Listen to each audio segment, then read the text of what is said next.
সায়র ভাইয়া আর এলিসা আপুর সাথে সুযোগ পেলেই ট্যুরে যাব। আমাদের স্বপ্নের মতো সংসার হবে। আমি কথা দিচ্ছি, এ জীবনে আর কখনো একা হবেন না আপনি, আর না কখনো আমরা দুজন আলাদা হব। এটাই শেষবার। অরুর প্রতিশ্রুতির পালা শেষ হলে কৃতিক পুনরায় অরুকে দাঁড় করিয়ে ওর বুকে মাথা রাখে। চোখ দুটো আবেশে বন্ধ করে নির্লিপ্ত গলায় বলে, একটা সত্যি বলি, পুরো দুনিয়াতে তুই ছাড়া আমার আর কেউ নেই অরু। তুই না থাকলে এই বাড়িটার মতোই আমার হৃদয়টাও ফাঁকা হয়ে যায়।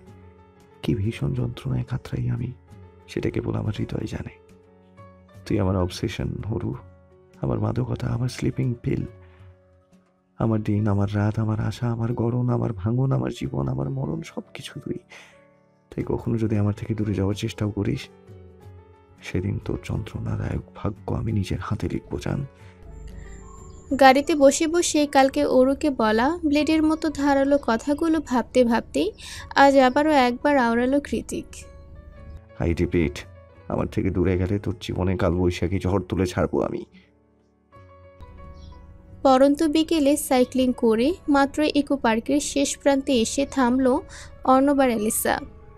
অর্ণব বরাবরই ম্যাকবুক, কম্পিউটার, কিবোর্ড এসব নিয়ে পড়ে থাকতে বেশি পছন্দ করে, কিন্তু আজকাল অ্যালিসার পাল্লায় পড়ে প্রায়শই বিকেলের দিকে সাইকেল নিয়ে কিংবা হেঁটে হেঁটে বের হতে হয় ওকে। অ্যালিসা আবার সম্পূর্ণ ভিন্নধর্মী মেয়ে। সে অ্যাথলেটিক গার্ল, দৌড়, ঝাঁপ, লাফালাফি, মারামারি এসবের শীর্ষ অবস্থান ওর। দুই মেয়ের ওর এই দুই প্রেমিক যুগলের মিলেমিশে থাকাটাও বেশ কষ্টসাধ্য। তবু অ্যালিসাকে বশে রাখার জন্য নিজের সর্বোচ্চ চেষ্টা করে অর্ণব মনে মনে ভাবে, ভালোবাসি, ফেলে তো আর দিতে পারবো না, কিন্তু এই বদমেজাজি উড়নচণ্ডী মেয়েটার একটা দফা করতেই হবে এবার। অ্যালিসা সাইকেলের চেইনে চোখ বোলাতে বোলাতে শুধালো, কি ভাবছিস? অর্ণব মাথা চুলকাতে চুলকাতে আশপাশটা পরখ করতে করতেই চট করে বলে ওঠে, দেখ এলি, এখানে একটা চার্জ।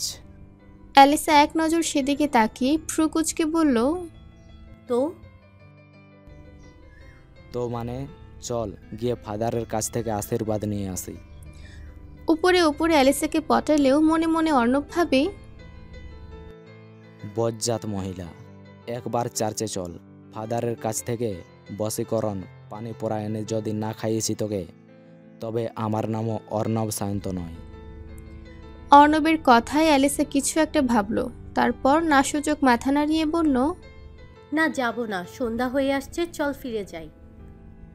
অর্ণব তৎক্ষণাৎ নিজের সাইকেলটাকে ফেলে দিয়ে এগিয়ে এসে অ্যালিসার বাহু আঁকড়ে ধরে বলল, এমন করে না জান, সামনে বিয়ে করতে হবে না, একটুখানেরই তো ব্যাপার, চলো না প্লিজ। অর্ণবের এহেন আহাচারিতে অপারক অ্যালিসা ফুস করে একটা দীর্ঘশ্বাস ছেড়ে বলল, ঠিক আছে চল। অর্ণব খুশি মনে অ্যালিসাকে ধরে নিয়ে চার্চের দিকে এগিয়ে যাচ্ছিল। তখনই কোথা থেকে যেন হাঁপাতে হাঁপাতে উদয় হলো সায়র।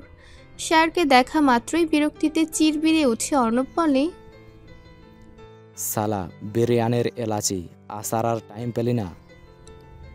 সায়র কথা বলার ফুরসত পাচ্ছে না, এখনো হাঁপাচ্ছে। তা দেখে অ্যালিসা অর্ণবকে থামিয়ে দিয়ে বলল, চুপ কর অর্ণব, আগে ওকে শ্বাস করার সুযোগ দে। অর্ণব থমথমে গলায় বলল, দিলাম। বেশ অনেকক্ষণ পর পানি পান করে খানিকটা শান্ত হয়ে অর্ণবের উদ্দেশ্যে সায়র বলে, জেকে তোর প্রেমের 12টা বাজালো বলে দোস্ত। অর্ণব ভ্রু কুঞ্চিত করে বলল, কেন, কি হয়েছে? তোকে না ঘুরে আসতে বললাম অরুর বাসার সামনে থেকে? এতটুকু দায়িত্ব পালন করতে পারিস না, ম্যানারলেস কোথাকার। আরে সেখানেই তো গিয়েছিলাম, গিয়ে দেখি অরুদের অ্যাপার্টমেন্টের অন্য ভাড়াটে উঠেছে, অরুরা নেই। অর্ণব বড় বড় চোখ করে বলল, নেই মানে? হুট করে কোথায় গেল অরুরা? সায়রের কথায় অর্ণবের গলা শুকিয়ে এসেছে। অ্যালিসা অর্ণবের ভয়ার্ত চাহনি দেখে আগ বাড়িয়ে সায়রকে শুধালো, আজ প্রায় 10 দিন হয়ে চলল, জেকে এখনো LA থেকে ফেরেনি। সায়র নাসূচক মাথা নাড়িয়ে বলল, ওর মায়ের কিছু উইশ ছিল, সেগুলো ও আর ওর ভাই মিলে পূরণ করতে করতেই শুনেছি টাইম লেগেছে। তবে আজ কিংবা কালের মধ্যে তো ফিরে আসার কথা। শায়রের কথায় এবার অ্যালিসাও কপালে চিন্তার ভাঁজ পড়ল। ও একটা ভয়ার্ত শুষ্ক ঝোঁক গিলে পেছনে খ্রিস্ট ধর্মের পবিত্র ধর্মশালা চার্চের দিকে তাকিয়ে বুকে ক্রোশ এঁকে বিড়বিড়িয়ে বলল, I wish everything will be very fine, আমিন। গাড়ির প্লেলিস্টে বাজতে থাকা চমকপ্রদ লাইনগুলো শেষ হতে না হতেই সহসা থেমে গেল ব্ল্যাক মার্সিডিজ গাড়িটা। জানালার কাছ নামিয়ে এসে তখন থেকে নিকোটিনের ধোঁয়া ওড়াচ্ছে কৃতিক, যার দরুন গাড়িটা থেমে যাওয়া সত্ত্বেও প্রত্যয়কে আগ বাড়িয়ে আর কিছু প্রশ্ন করল না ও, বরং মসৃণ চামড়া দিয়ে তৈরি প্রশস্ত গদিতে পায়ে পা তুলে বসেই দু ঠোঁটের ফাঁক দিয়ে ধোঁয়ার কুণ্ডলি ছেড়ে অন্য হাতে ফোন তুলে কল লাগালো ব্ল্যাক হার্ট ইমোজি দিয়ে সেভ করা একটা নাম্বারে। কৃতিক কলে ব্যস্ত এই সুযোগে গাড়ি থেকে সহসা নেমে গেল প্রত্যয়। আজ 13 দিনের মাথায় লস অ্যাঞ্জেলস থেকে সান ফ্রান্সিসকো ফিরেছে ওরা। কৃতিকের মা বড় পর্দার সাবেক তারকা, সে হিসেবে অনেক বেশি দায়িত্ব আর ফর্মালিটিস ছিল সেখানে। এছাড়া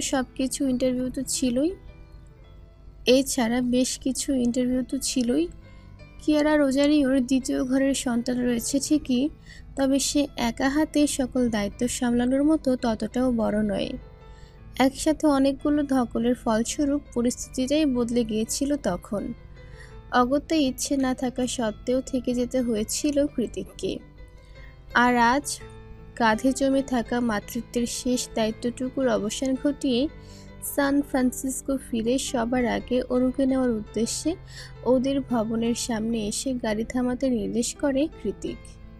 প্রত্যয় নিজেও অবশ্য মনে মনে এটাই চেয়েছিল, কারণ ও নিজেও তো অনুকে দেখে না বহুদিন। কৃতিক আর অরুকে নিয়ে সেই যে রাগারাগি হলো, তারপর প্রতিদিন ফোনে কথা হলেও মায়ের ভয়ে তটস্থ অনু সামনাসামনি দেখা করার সাহস করে উঠতে পারেনি আর। তাছাড়া গত 13 দিন ধরে তো ফোনের যোগাযোগটুকুও পুরো দমে বন্ধ। ওই জন্যই তো বহুদিনের দূরত্বে প্রত্যয় হৃদয়টা যে পড়েছে খুব। দিনের আলোকে পায়ে মারিয়ে সন্ধ্যা নেমেছে এই তো কিছুক্ষণ হলো। পশ্চিম আকাশে এখনো সূর্যের সোনালি আবিরের ছটা। গোধূলি সন্ধ্যায় তীব্র হাওয়া দিচ্ছে প্রকৃতি, যার দরুন ভবনের বাসে টাঙানো যুক্তরাষ্ট্রের বিশাল সাইজের এক ফালি পতাকাটা পতপত করে উড়ছে। সেই সাথে উড়ছে প্রত্যয়ের কপাল ছুঁই ছুঁই লম্বা চুলগুলো। নতুন করে টাঙানো পতাকাটাকে এক নজর পরখ করে তড়াক গতিতে ভবনের দিকে চোখ সরিয়ে নিল প্রত্যয়। একতলা দুইতলা ছাড়িয়ে নজরবন্দি হলো 3 তলায় অবস্থিত কর্নারের অ্যাপার্টমেন্টটা। ভর সন্ধ্যাবেলাতেও সেথায় নিকোষ কালো অন্ধকার বিরাজমান। কোনো রুমে এক ফোঁটা আলো জ্বলছে না। পুরো ভবনে এই একটা অ্যাপার্টমেন্টেরই এই হাল দেখে বিস্ময়ে বিমূর্ত হলো প্রত্যয়ের হাসি হাসি মুখখানা। অনুর রুমের টানা বারান্দায় চোখ বুলিয়ে অস্ফুটে বিড়বিড়ালো প্রত্যয়, ব্যাপারটা কি? ওর তো সবসময় ঘরে ঘরে অন্ধ বাতি জ্বালিয়ে দেয়, তাহলে আজ কোথায় গেল সব? প্রত্যয়ের অযাচিত ভাবনার ছেদ ঘটে কৃতিকের দ্রুত পায়চারির আওয়াজে। ও চোখ ঘুরিয়ে দেখতে পায় এই ঠান্ডা হাওয়ার মাঝেও নিজের ওভারকোটটাকে ছুঁড়ে ফেলে দিয়ে কানে ফোন আর হাতে সিগারেট নিয়ে ক্রমাগত পায়চারি করছে কৃতিক। চেহারায় তার ভীষণ তীক্ষ্ণতা আর বিরক্তির ছাপ। দেখে মনে হচ্ছে কোনো কিছুর অপারগতায় জেদের তোপে নিজের চুল নিজেই টেনে ছিঁড়ে ফেলতে চাইছে ও।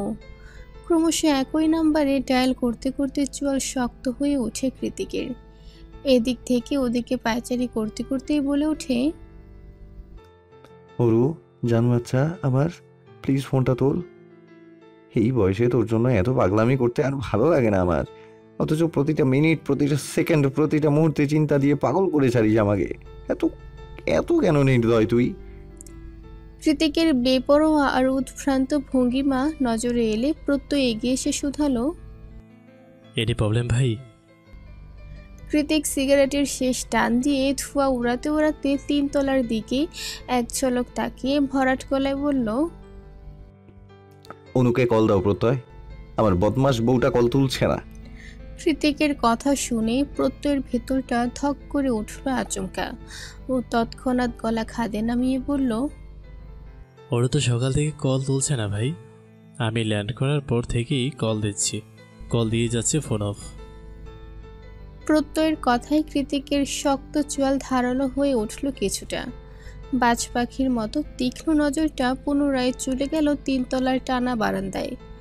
তিমিরে ঢাকা বারান্দার দিকে কয়েক সেকেন্ড তাকাতেই চট করে কৃতিকের সুকৌশলী মস্তিষ্কটা খারাপ কোনো কিছুর পূর্বাভাস অনুভব করল। তৎক্ষণাৎ পেশিবহুল হাত দুটো মুঠিবদ্ধ হয়ে উঠল ওর। ছুরির ফলার মতো ধারালো নজরটা প্রত্যয়ের দিকে ঘুরিয়ে দাঁতে দাঁত পিষে কৃতিক হুকুমের স্বরে বলল, প্রত্যয় উপরে যাও, ভেতরে কে আছে না আছে, কে কি করছে, কে কি বলছে কিচ্ছু দেখার দরকার নেই, সোজা গিয়ে অরুকে টানতে টানতে নিচে নিয়ে এসো। কৃতিকের কথায় হ্যাঁ সূচক মাথা নাড়িয়ে প্রত্যয় ভবনের দিকে চলে গেলেও কৃতিকের মন বলছে অরু উপরে নেই। অরু যদি উপরে থাকতো তবে তা ঠিকই টের পেত কৃতিকের হৃদয়। আর ওই জন্যই শেষ সন্দেহটুকু হঠাৎ প্রত্যয়কে পাঠানো। প্রত্যয় চলে গেলে কৃতিক গাড়িটিতে হেলান দিয়ে চোখ দুটো খিচে বন্ধ করে নিল। প্রচণ্ড যন্ত্রণায় মাথা ফেটে যাচ্ছে ওর। তার সাথে যোগ হয়েছে হৃদয়ের লেহিয়া। একটা মেয়ের জন্য আর কত। আগে তাও শারীরিক মানসিক দুটোরই দূরত্ব ছিল, ভালোবাসাটা একতরফা ছিল। কৃতিক নিজেকে ব্যাপকভাবে সামলে নিয়েছে বহু বছর, কিন্তু এখন সবটা পাওয়া হয়ে গিয়েছে। অরুর শরীরের প্রতিটা খাঁজে খাঁজে কৃতিকের তীব্র ভালোবাসার স্পর্শ জড়ানো, সেই সাথে হৃদয় উপজানো মায়া তো আছেই। এখন কি করবে কৃতিক? পেয়ে হারানোর ব্যথাটা যে বড্ড যন্ত্রণাদায়ক। অরু কি তা বোঝে না? খানিকক্ষণ চোখ দুটো বন্ধ রেখে অরুকে খুব কাছে অনুভব করতে করতেই অস্পষ্ট আওয়াজ ভেসে এলো কৃতিকের গলা থেকে, আই সোয়ার অরু, তোকে খুঁজে পেলে আমি যে কি হাল করব সেটা আমি নিজেও জানি না। Light, camera, action. ডিরেক্টর রিচার্ডের মুখ থেকে শব্দ কখানি বের হতেই লাইটের সামনে দাঁড়িয়ে একের পর এক সুদর্শন পোজ দিতে শুরু করলো সায়র। শেষ রাতে শ্যুট চলছে, সামনে সামার ফেস্টিভ্যাল। বছরের শুরুর দিকে এই সময় এসে ফটোশ্যুটের কাজে বেশি ব্যস্ত সময় পার করে সায়র।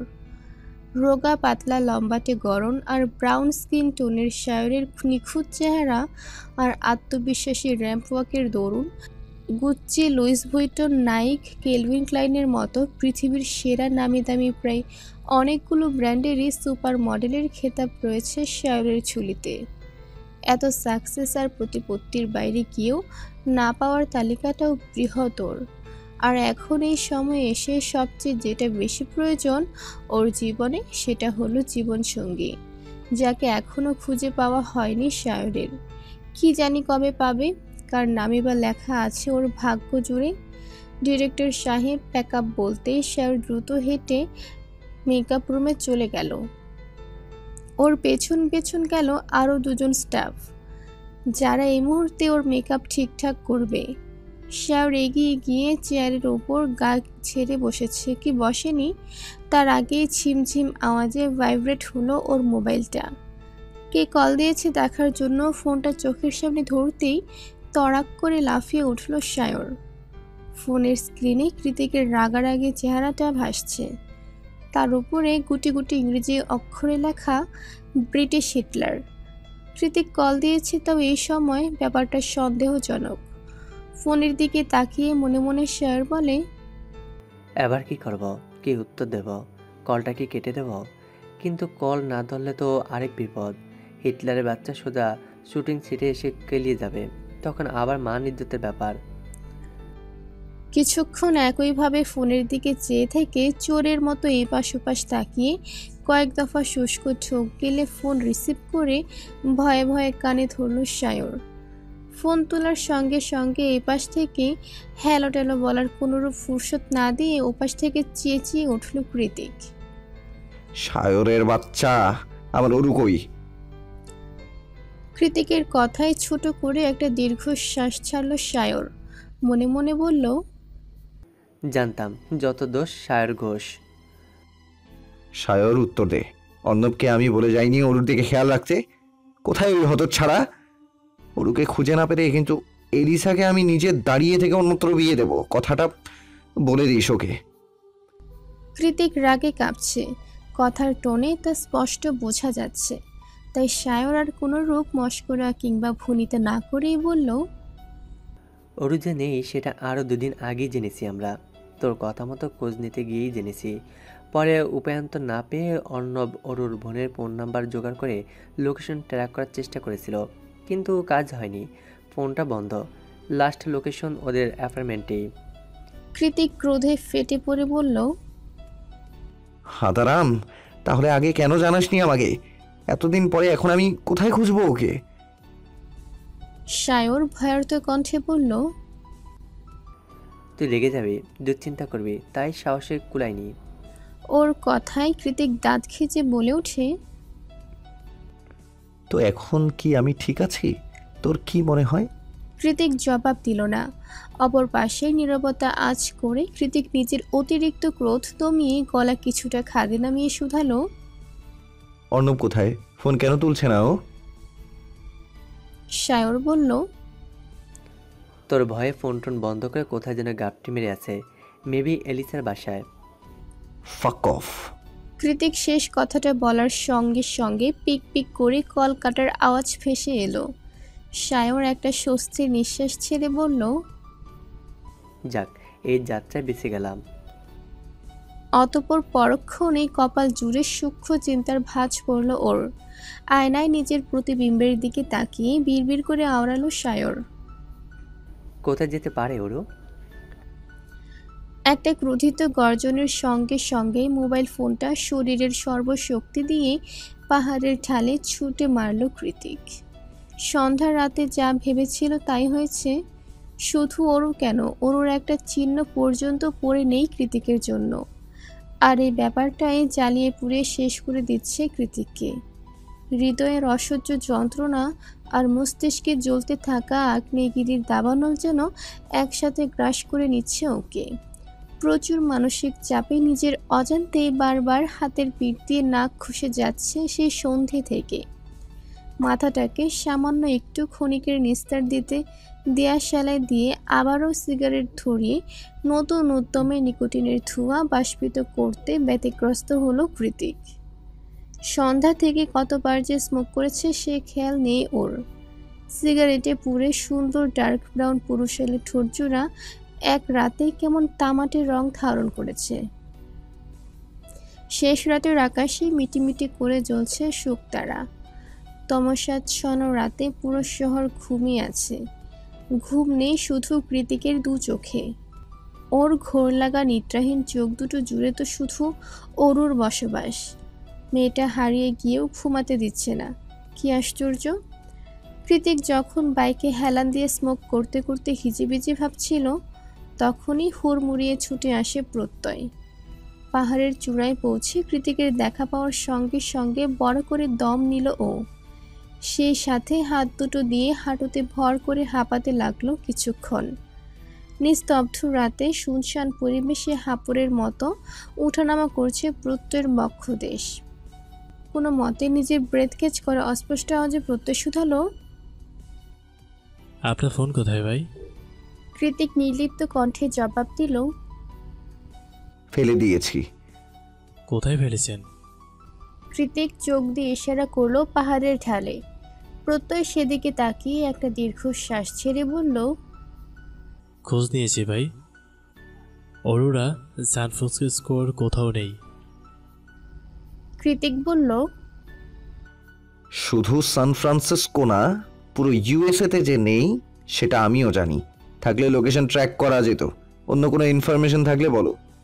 প্রত্যয় ঠোঁট কামড়ে বলল। ডক্টর এডওয়ার্ডের চেম্বারে গিয়েছিলাম।